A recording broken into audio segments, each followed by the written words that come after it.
राधे राधे, जय श्री कृष्णा। आज मैं आप सबको जो गैस है इसकी कथा सुनाती हूँ, तो सुने ध्यान से, लाइक करें, शेयर करें, सब्सक्राइब करें। यह जो गैस आती है इसका नाम है उत्पन्ना एकादशी। यह व्रत मार्गशीर्ष मास के कृष्ण पक्ष में गैस के दिन किया जाता है।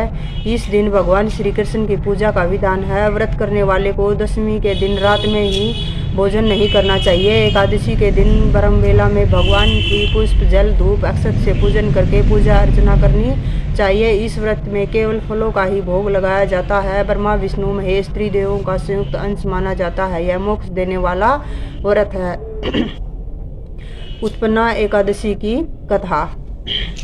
एक बार पार्वती, लक्ष्मी तथा सरस्वती को अपने अपने पतिव्रत पर बड़ा घमंड हो गया। नारद इनके गर्भमर्दन के लिए सर्वप्रथम पार्वती के पास गए तथा अत्रि ऋषि पत्नी अनसुईया का बखान करने लगे। नारद के जाने के अनंतर पार्वती में नियोजित ईर्ष्या हुई तथा अनसुईया चरित्र भंग करने के लिए दिगंबर शिव से निवेदन किया। नारद के मन में कछु न भावा। एक साथ दो कुकुर लड़ावा वाली उक्ति को चरितार्थ करते हुए ऋषिराज बिना तान में मस्त विष्णु लोक पहुँचे।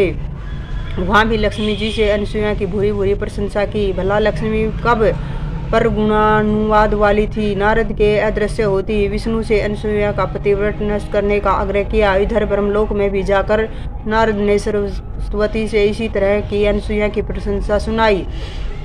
सरस्वती भी इन दो देवियों का अनुकरण करती हुई प्रजापति से अत्रि पत्नी के अस्तित्व मर्यादा भंग करने की प्रार्थना की। इस प्रकार ब्रह्मा विष्णु महेश तीनों देव अनसुईया का व्रत भंग करने के लिए चल दिए। अत्रि ऋषि की कुटिया के निकट ही तीनों का समागम हुआ। तब एक ही समस्या समाधान वाले तीनों देव भिखारी का रूप बनाकर भिक्षाटन करते अनसुईया के द्वार पर पहुँचे।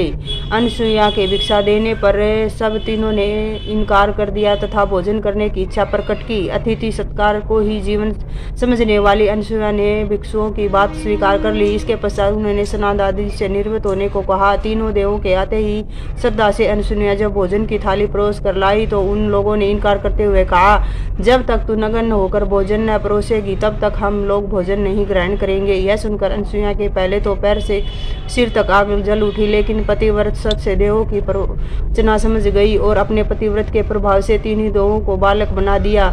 उसके द्वारा अत्रि ऋषि के चरणोदक को छिड़कते ही त्रिदेव छोटे छोटे बच्चों के रूप में निकलने लगे।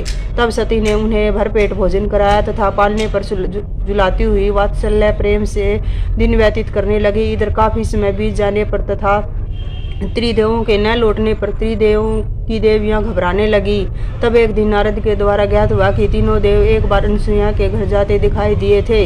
इतना सुनते ही लक्ष्मी ब्रह्माणी तथा पार्वती अत्रि मुनि के आश्रम में पहुंची तथा अनसुईया से अपने अपने पतियों के बारे में पूछा। अनसुईया ने पालने की ओर करके इशारा करते हुए अपने अपने स्वामी को पहचानने को कहा। लक्ष्मी ने बहुत चालाकी से विष्णु को पहचानना चाहा। जब पति समझकर उठा तो भगवान शंकर निकले।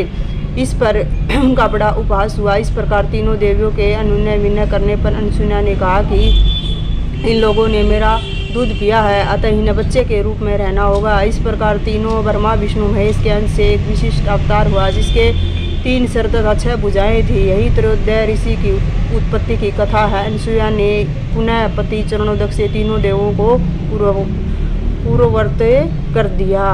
बोलिए अनसुईया मैया की जय हो।